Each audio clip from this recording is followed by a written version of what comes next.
I have no doubt that when Sig Sauer released their Legion line, there was a good number of guys in the community who rolled their eyes, patted their weave, and complained about how pretentious and gimmicky it is. And there may be some merit to that. The whole Illuminati members only vibe is arguably pretentious and gimmicky. But ask me if I care. Absolutely not. If I spend $1,100 on a gun and you want to make me feel like an extra from the 300, please have at it. However, if you're a tactical masochist, the idea of a lifestyle brand that clearly is the Sig Sauer Legion series will repulse you. And to that I ask, but did you die? My introduction to the Legion series came in the form of a gray Eckhart looking case adorned with a symbol that to my eyes looked like a paperclip gone wrong. However, the smarter parts of my brain understand it to be a sort of 21st century rendition of the Spartan Lambda. At least I think so. I will say, over time, I've come to love this case and its tactical Illuminati symbol. Opening the case revealed a modern minimalist display of tacticalness that honestly made me proud. Immediately my eyes panned over to the P229, then the two magazines, and then lastly the Spartan-style silver coin that serves as a sort of benign pleasure. The Legion Edition P229 has a sort of delayed beauty to it, in that it takes a minute to appreciate it, the same way I didn't appreciate the pure beauty of Missandei from the Game of Thrones until the 6th season. The gold Legion symbol on the grips are my favorite visual attribute of the gun. It looks like it was ripped from the arms of a Spartan soldier and provides a natural contrast to the gray Nitron PVD finish of the slide and frame and the black high checker G10 grips. As good as this gun looks, the form definitely follows its function. For instance, the G10 grips feel incredible. They're grippy without feeling too harsh. The reduced beaver tail is supposed to aid in concealment, which I can't deny that it does, but I prefer the looks of the full-size beaver tail.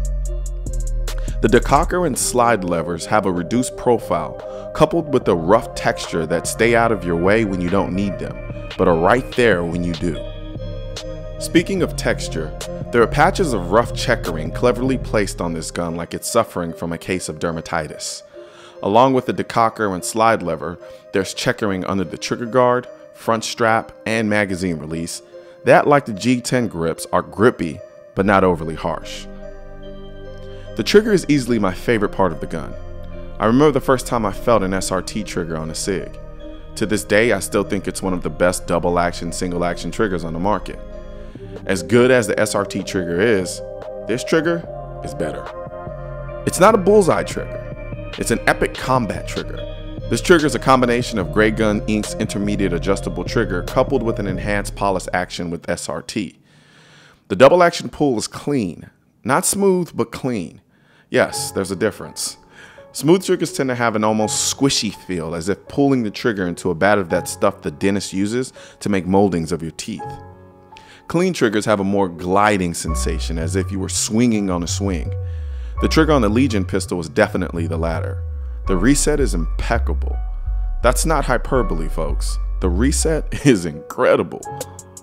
There is some creep after you get past the wall, but like I said, it's an epic combat trigger, not a bullseye trigger. When I first saw the Sig X-Ray 3 high visibility day-night sights, I thought I was gonna hate them. I like my sights small and bright. Bright they were, small they were not, and I wasn't looking forward to using them. Then I started shooting the gun, and as I tried to shoot faster, I realized that I love these freaking sights.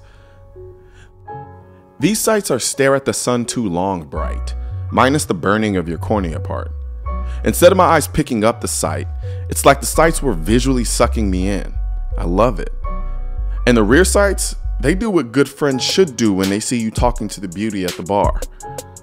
Silently fade into the background until I'm done, instead of trying to be a part of the show like other rear sights on the market or shitty friends. I press check my gun quite a bit, and I can't tell if it's because it actually makes sense to do it or because it makes me feel cooler than I really am when I do it. Either way, the front cocking serrations make this sort of tactical peacocking a lot easier. There's an X5 undercut where the trigger guard and the front strap meet that I believe will be underappreciated by most people until they pick up a Sig that doesn't have this feature. If I had to describe the shooting characteristics of this gun in one word, it'd be natural.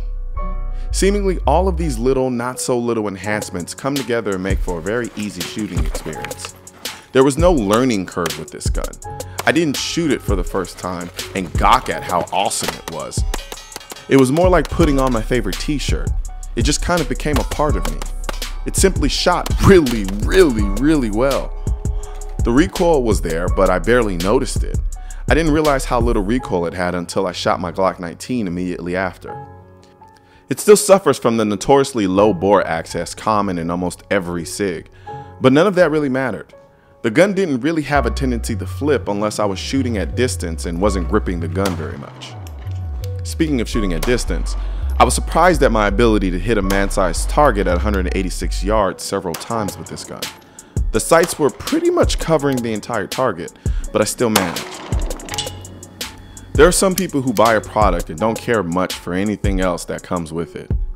Then there are those people who go to certain restaurants for reasons beyond the eggplant rollatini is to die for. They also go for the small things, like the live music, the perfect lighting, the cozy booths, and the staff that treats them like family instead of just another table. All of these small things create an experience, and here's a little secret. A lot of these people also buy guns. Clearly, these are the people SIG is going after with this Legion series. So here's the thing. Buying a Legion pistol is a tripwire of sorts for access to a host of other value-added items and features. Once you register the SIG, you receive a custom-fitted pistol case and unique challenge coins specific to your model.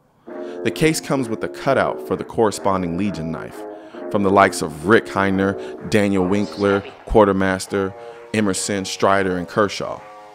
You get members-only access to exclusive promotions and merchandise through the SIG store that I'll admit look pretty nice. But I have to be honest in saying that none of these things are necessary to sell the P229 that I have. Just spend 3 minutes with the gun and it'll sell itself. The gun is that good. The gun easily overshadows all of the extras it comes with. At a projected street price of $1,100, it's in keeping with SIG's proud pricing structure, but I think it's worth it. And that's just factoring in the gun alone. When you factor in all of the other extra that comes with purchasing a Legion series pistol, it's a lot of damn icing on a cake that was damn good to begin with. After the release of my Pew Pew Life hat, I got a ton of messages from people wanting me to re-release the shirts. The Pew Pew Life is about the people, and I gotta give the people what they want.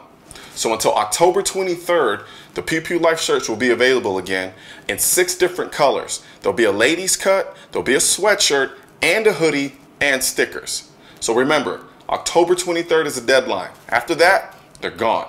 So click the link anywhere in this video or in the comment box and purchase yours today.